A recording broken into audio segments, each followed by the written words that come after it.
मन को तेरे सुनता है आउं तो चेंज समझ को चल गए अक्कर खसता सभी शरा देवा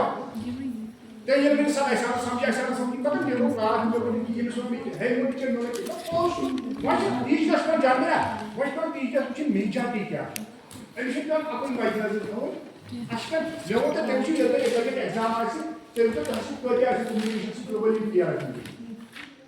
क्या कहता है आप नहीं तो व्हाट अगर इस मतलब फोकस बस तो हो किसी की मतलब कुछ क्या उसकी बात है हां एनीबॉडी एनी क्वेश्चन हां अच्छी टाइम है लेकिन इसका लाइब्रेरी का मतलब ये इसको कोशिश करना मतलब कि अगर बेस करने का आखिर के क्वेश्चन जिसमें एक सालों करेंगे किन्मंडे क्वेश्चन हमिसिशन के लाइब्रेरी का मतलब हमिसिशन ऐसा ये क्या तो पानी करो you should migrate anything your जवाब not necessary you have to write your own answer और मगर एक चीज आपको याद रखना है कि क्वेश्चन का जवाब मतलब ईंट का जवाब ईंट से देना चाहिए पत्थर का जवाब पत्थर से देना चाहिए समझ रहे हैं मेरे कहने का मतलब अगर वहां शार्ट क्वेश्चन होगा right answer in one sentence आप 10 सेंटेंस लिखेंगे फायदा क्या है वहां तो बोलते अगर वहां होगा राइट अबाउट 100 वर्ड्स आप 10 वर्ड्स लिखेंगे मेरे कहने का मतलब ये है कि वहां थोड़ा देखना है वहां उन्होंने क्या पूछा क्योंकि वहां आगे short question medium type question और लॉन्ग क्वेश्चन समझ रहे हैं जवाब उसी तरह है हां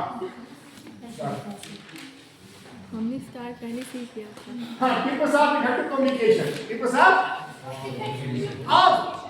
अगर हमें कम्युनिकेशन करनी है उसमें हमें क्या क्या करना चाहिए क्या क्या करना चाहिए नंबर 1 हां सर ये जो फोटो आपको हुआ सिलेक्ट कर देती हूं हां यस सर शुक्रिया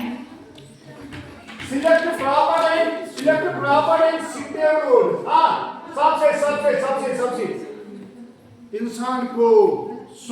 बोलने से पहले सोचना चाहिए क्योंकि जब इंसान ने कुछ कहा फिर हम इसको वापस मुझे ना और एक चीज याद रखना है अगर हम किसी को पिटाई करेंगे मारेंगे वो जख्म हील होता है मगर जो जख्म किससे होता है वो जख्म मेरा वही है select proper and suitable roles हमेशा देखना चाहिए कि मैं क्या करूंगा कौन सी नॉलेज यूज करेंगे इन कम्युनिकेशन अकॉर्डिंग टू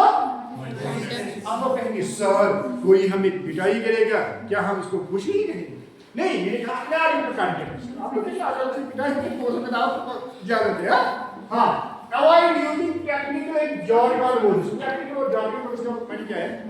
शायद मैंने आपको इससे पहले भी कहा है कि जो टाइपोर था रविंद्रनाथ टैगोर ये कहते हैं कि he has been created so many types in matriculation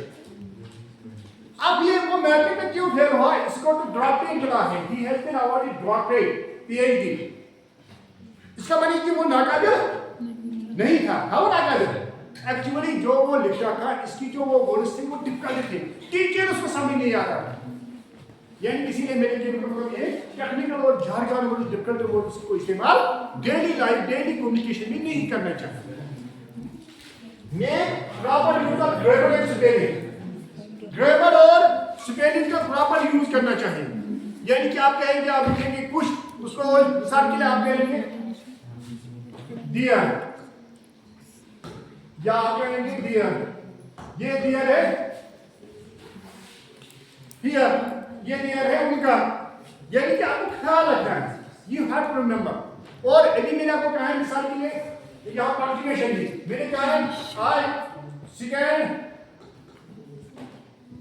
up stand don't sit down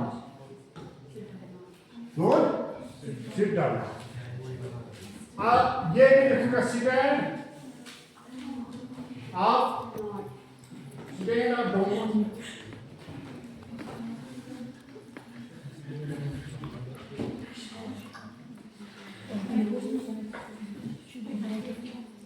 stand up don't sit down अगर यहाँ होगा इस और इससे क्या फर्क है वो सेंटेंस तो सेम है आप देखो मीनिंग चेंज कंप्लीट रिवर्सल होता है मीनिंग का यहाँ स्टैंड अप उठो डोंट सिट डाउन बैठो मत। यहाँ स्टैंड अप डोंट, उठाओ मत। स्टैंड अप डोंट, उठाओ मत। सिट डाउन, बैठो। ये क्या अपोजिट मीनिंग, ये कैसे निकली? कामा से,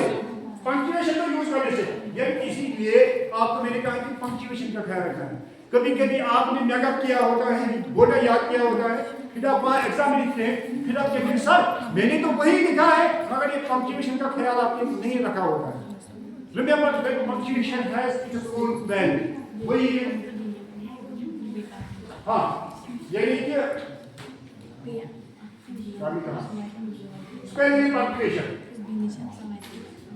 इसी तरह use formal and informal formalities, strategies, conventions should be used। यानी कि आपको देखा है हमें formal लैंग्वेज कहाँ यूज करना है? अपने टीचर्स से, अपने जो एल्डर्स होंगे, या इन्फॉर्मल कहाँ करना है, कौन सा फॉर्मेट करना है, कौन सा स्टाइल करना है, या किस अंदाज में करना है, ये मतलब देखना होता है। मैंने आपको इससे पहले भी कहा है, देखा फॉर एग्जाम्पल अगर आप किसी जगह जाएंगे, अगर वहाँ किसी की डेथ हुई होगी, आप वहाँ लाभ करेंगे, हाँ हाँ, उनको तो फीस पहुँचेगा। अगर किसी जगह खुशी होगी, कोई पास होगा, किसी को जा मिला होगा, किसी की शादी, आप वहाँ रोना स्टार्ट करेंगे, मेरा क्यों नहीं हुआ? तो इनको तो समझ आता है। यानी कि मेरे कहने का मतलब ये है कि आपको सिचुएशन देखनी है, ये ज्यादा क्या करना होता है। तो एयरपोर्ट का message website is necessary in communication. और जो आपको मैं बार बार कह रहा हूँ कि कभी कभी हमें कुछ कहना होता है, जो लिसनर होता है वो इसका माने और कुछ निकालता है। ये भी जो whatever you will say, it should reach to the listener improperly. The listener should make the meaning whatever you will say, यानी कि उसको वही माने निकालना चाहिए। और one meaning should be clear, clear होना चाहिए। वो क्लियर मीनिंग का मतलब यहाँ साफ सुथरा नहीं, मेरे लिए जो आप कहेंगे वो क्लियर नहीं कहना चाहिए, विदा पॉइंट कहना चाहिए। About the purpose and the content of the message, यानी कि जो आपका पर्पस है, जो आपका कहने का मतलब है, जो आपका कंटेंट है, वो आपको क्लियर नहीं कहना चाहिए, उधर की बातें नहीं करना चाहिए। इसी तरह communication should be goal oriented. जब आपको कुछ कहना है, वहाँ आपको पहले ही सोचना चाहिए मुझे कहना क्या है।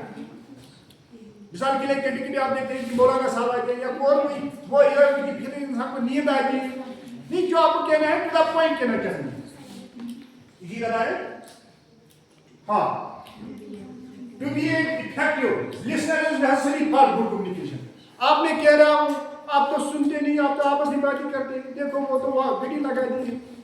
जैसे कि मतलब अब क्या कहेंगे, अब तो लगता है कि इसको नजर नहीं है, मेरी नजर तो हर जगह है। तो मगर मेरे ख्याल जो लिसनर्स होगी, listeners it depends upon the listeners. मैंने आपको बार बार कहा है, फिजिकली आप यहाँ होते हैं, मेंटली और किसी जगह, तो उससे तो प्रॉब्लम होती है। That is what it says. हां, यानी इफेक्टिव लिसनर इज नेसेसरी। और the verbal expression of the message should be followed by suitable non verbal codes. जो आपको मैंने कहा है, I told you that we use more gestures, we use non-verbal language more than 90%, and verbal only 10%. अब मैं ऐसे कहूँ, समझ आओ, the communication is that why? तो आपको क्या समझ में आएगा? यानी कि I have to use the non-verbal। जब आप यहाँ बेस पर, तो आप बेस पर you speak like this, you speak like this, है ना? That has its own effect upon the audience. Try to overcome the physical barriers such as noise, disturbance, physical discomfort, environmental conditions, etc. for good. यानी कि जो ये हमें वहाँ barriers पड़े हैं, जो कम्युनिकेशन के barriers होते हैं, इनको कम करना होता है, इनको खत्म करना होता है। मिसाल के अगर आप noise से डिस्टोर्ट करेंगे, how you can listen, आप तो शोर करते हैं क्या, आपको समझ में क्या आप सुन पाएंगे, समझ रहा है? इसी तरह डिस्टेंस, जो वो पीछे वाले हैं, वो तो ज़्यादा दूर है, it is difficult for them to listen. इसी तरह फिजिकल डिस्कम्फर्ट, कोई फिजिकली यहाँ नहीं, वो फिजिकली यहाँ है, मेंटली और किसी जगह उसको फिजिकली वो डिस्कम्फर्ट है। मिसाल के लिए इसको कोई परेशानी है। इसी तरह एनवायरमेंटल कंडीशन, मिसाल के लिए यहाँ ज़्यादा गर्म है, यहाँ ज़्यादा ठंड है, तो आप कहाँ, आपको मतलब पसीना आता है, तो आप कहाँ मेरी बात सुन पाएंगे, इसका ख्याल रखना होगा। It is important to develop interpersonal skills and a positive psychological attitude for a good communication यानी कि डेवलप इंटरपर्सनल सीक्वेंस यानी कि आपको एक चीज होना चाहिए कि आपको सीखना है कि हम कैसे दूसरों के साथ बात करेंगे और क्या और बायो साइकोलॉजी जो आपको मैंने की एक तो मतलब होता है मेंटली आप यहाँ होते हैं साइकोलॉजिकली आप और किसी जगह होते हैं आपका दिमाग और किसी जगह होता है तो साइकोलॉजी यहाँ इंपॉर्टेंट इसका रिलेटेड होता है इसी तरह अवॉइड फियर आपको डर है अगर हम खाते क्वेश्चन पूछेंगे तो क्या बोलेंगे जहाँ बाकी लोग हंसेंगे दे विल लाफ या आपको डर है अगर हमसे पूछेंगे तो डरेगा डर नहीं होना चाहिए इसी तरह एंजाइटी आप खुद परेशान हैं मैं खुद परेशान हूँ तो मैं क्या आपको आप क्या सोचेंगे शायद आपको तो मतलब शर्मा आपको शर्मा के नहीं हम क्या कहेंगे अगर हम ये कहेंगे वो प्रेशराइज आपको मतलब हंसा है किसी का कोई कहता है नहीं हम इसको नहीं कहेंगे कि इसे घमंड दिया है क्लास में इसी तरह स्ट्रेस आपको अपने स्ट्रेस से लेक ऑफ सेल्फ कॉन्फिडेंस आपने तो कॉन्फिडेंस ही नहीं है अगर हम कहेंगे ये गलत हो तो फिर क्या कहेंगे हैं हालत समझ आ रहा है हाँ close now there are questions you will give answer of this question what is communication be quick what is communication what is communication